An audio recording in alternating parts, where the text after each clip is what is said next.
Bonjour et bienvenue dans cette nouvelle édition de Sur le Net, l'émission qui rend l'actualité internationale toujours plus nette. Au sommaire aujourd'hui, la toile réagit à la défaite du Brésil en demi-finale de la Coupe du Monde. Une mesure anti-SDF suscite la polémique en Malaisie. Et un photographe propose aux internautes de se promener dans les rues de Barcelone.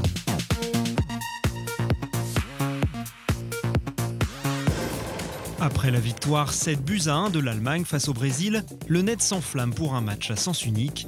Des réactions qui vont de l'euphorie pour les uns au désespoir pour les autres. Et c'est justement cette tristesse que se propose d'illustrer le Tumblr Sad Brazilians, un blog qui réunit des clichés de supporters sud-américains pris pendant et à la fin du match.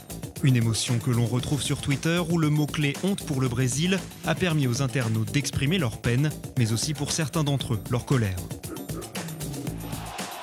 Côté allemand, c'est bien sûr la joie qui domine la toile, un enthousiasme auquel se sont mêlées des célébrités d'outre-Rhin, comme l'ex-mannequin Heidi Klum ou la championne de tennis Steffi Graf. Après le match, les joueurs allemands ont quant à eux décidé de se prêter au jeu du selfie, une photo postée sur Twitter et partagée plus de 2000 fois. Mais ce match aura aussi provoqué de très nombreux détournements sur les réseaux sociaux. Des montages qui tournent en dérision la mauvaise performance brésilienne, tel ce dessin qui transforme le drapeau du Brésil en un but, où se sont accumulés les ballons, ou celui-ci qui remplace la célèbre statue du Corcovado par la chancelière allemande.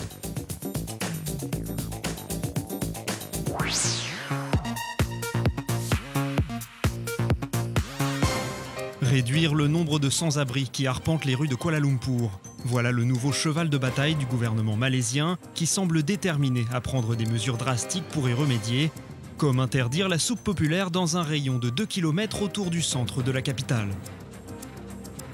Tengku Adnan, le ministre des Affaires fédérales à l'origine de cette initiative, a menacé d'une amende les ONG qui continueraient de distribuer à manger aux plus démunis. Il estime que ces cuisines de rue facilitent la propagation des maladies et précise que son plan vise à discipliner les sans-abri. Pour lui, la soupe populaire les encourage à rester sans domicile et sans travail. Les réactions dénonçant la mesure n'ont pas tardé à inonder le web, certains invitant le ministre à venir sur place pour constater que la misère de ceux qui vivent dans la rue est bien réelle. D'autres soulignent que cette interdiction arrive en plein ramadan et va donc à l'encontre de l'esprit de compassion normalement requis à cette période. Le ministre compte malgré tout quelques soutiens, comme cet homme qui se dit désolé pour les personnes sans domicile fixe, mais il leur conseille de quitter Kuala Lumpur si elles n'ont pas les moyens d'y vivre. Certains ont même rendu hommage à Tengku Adnan, arguant que sans lui, nul ne parlerait de la situation des sans-abri. Abdul Karim Rohani, ministre pour les femmes, la famille et le développement, a également pris la défense de Tengku Adnan. Pointant du doigt un défaut de communication, elle explique que les citoyens malaisiens ont mal compris le fond de l'initiative. Selon la ministre, il ne s'agit pas de stopper l'aide aux personnes vivant dans la rue, mais de trouver d'autres façons de leur venir en aide.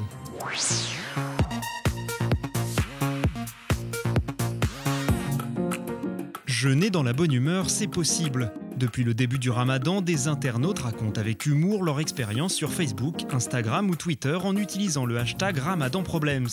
Sans surprise, beaucoup de commentaires sur la faim, comme celui de cet internaute qui se surprend à saliver devant un mélange de peinture, une bonne façon d'exorciser pour tenir le coup.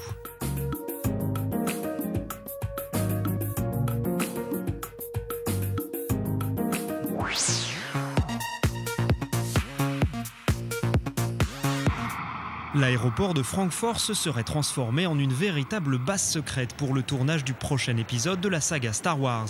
C'est ce qu'a voulu faire croire un vidéaste amateur en publiant sur YouTube une vidéo censée révéler les premières prises de vue du film. Un clip qui s'avère en réalité être un montage et qui a trompé de nombreux internautes qui n'ont pas tardé à s'enthousiasmer à la vue de ces images présentées comme exclusives.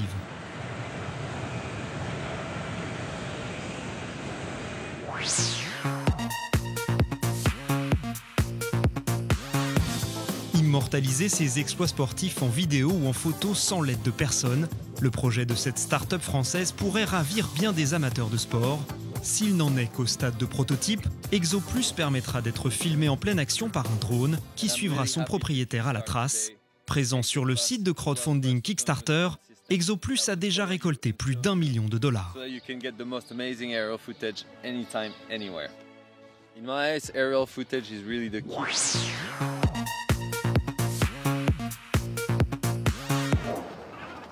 Se déplacer dans les rues de Barcelone et admirer de l'intérieur les lieux les plus connus de la ville, tels que le Grand Théâtre de Liceu, sans avoir à quitter son salon, c'est l'expérience exceptionnelle que propose de vivre dans cette vidéo réalisée en time-lapse le photographe Rob Whitworth.